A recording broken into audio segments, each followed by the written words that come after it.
The main reason that people turn to boutiques is because they want something original, something that fits their ideal of style, something they are unable to acquire at a brand clothing store. Everyone wants to look well dressed. The way a person is dressed is a reflection of their personality. Whenever you design a garment, take your client's requirements into consideration. If someone is fat, naturally they had prefer a dress that makes them look slim. Patterns give you an opportunity of creating an illusion that will satisfy the client. The size of the patterns, its placements, the print, all can make or break a garment.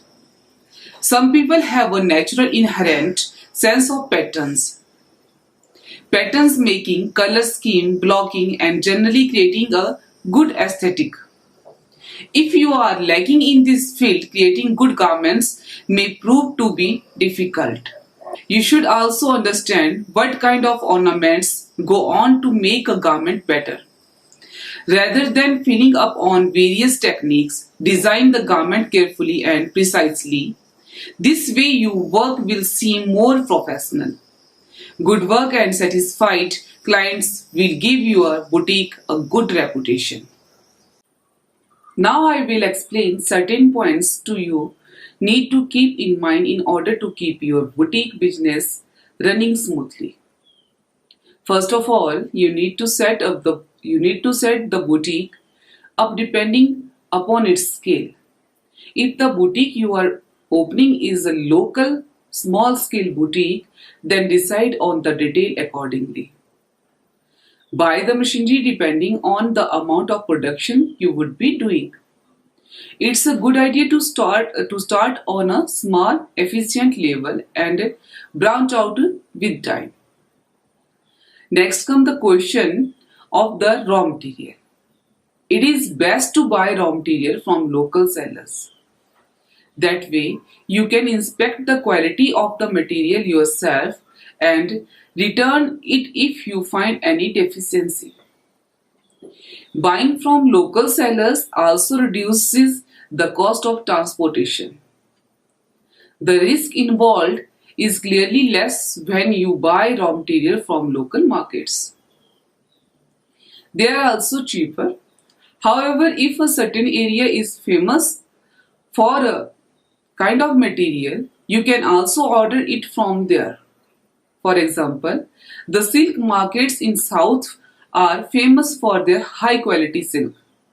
So ordering is in bulk from there is a good idea. While buying the material, you need to keep an eye for aesthetic. Sometimes a certain type of fabric comes into trend and all the shops start selling garments made out it. You have the option of going with the flow or you can decide on something more original. The quality of the final products depends entirely on your skill as an artist. You need to have a good fashion taste and try to create original pieces. Also keep the person the garment is being prepared for while buying the fabric. Would the color, pattern and texture go along with their figure and appearance? Dress people to bring out the best in them. The fabric requirement will also vary depending upon the type of boutique you are operation. If the boutique caters only to female, you might need a wide variety of cottons, silk, velvets and georgettes. If the boutique serves men, then you will need material like canvas and tweed. Be careful while buying fabric as the quality of the fabric will showcase the quality of the boutique. Take into account how much you will get paid for the piece once finished and try to find the balance between quality and cost. Our next concern is machinery. Always buy good quality machines that will last long and work efficiently rather than buying cheap machines that require constant repairs. Take good care of your machine, operate them properly, clean from regularly, and make sure that they are well maintained. You can search up online what kind of machines will best fulfill your needs and then find sellers in your region. Once your boutique has been in business for a while and is steadily growing, you will need to hire staff.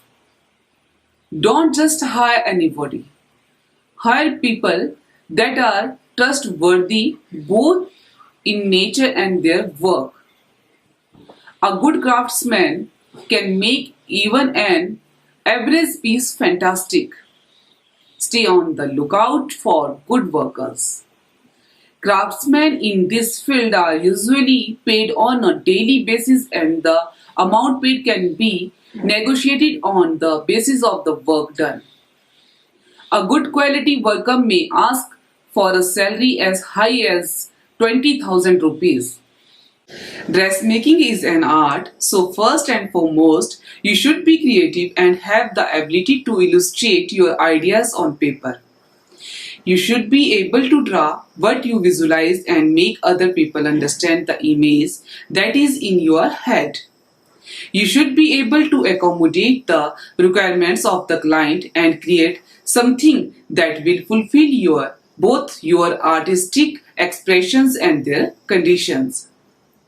Along with good ideas, you need to have a thorough knowledge of fabric. You should know how a fabric is draped and how it will look on a particular person.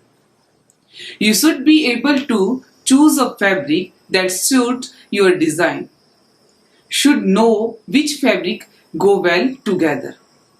Which fabrics works well with the body type of the person or the situation in which the garment would be worn. To make a good dress, you will surely need good quality fabric, so find suppliers that are reputable and well known. Try ordering fabric manually yourself rather than just ordering them online. Since this is a business, you need to find the balance between quality and cost, because ultimately to keep this business going, you need to make profit. So you need a fabric that has good quality and affordable cost to leave a margin for profit. If you are going to open a boutique, you cannot be entirely dependent on the people you employ. You need to know how to work the machines, how to design clothes, how to cut the fabric. You should have the skill necessary to plan the production of a garment from design to the finished product entirely on your own. The staff is there to assist you, but you should be independently efficient.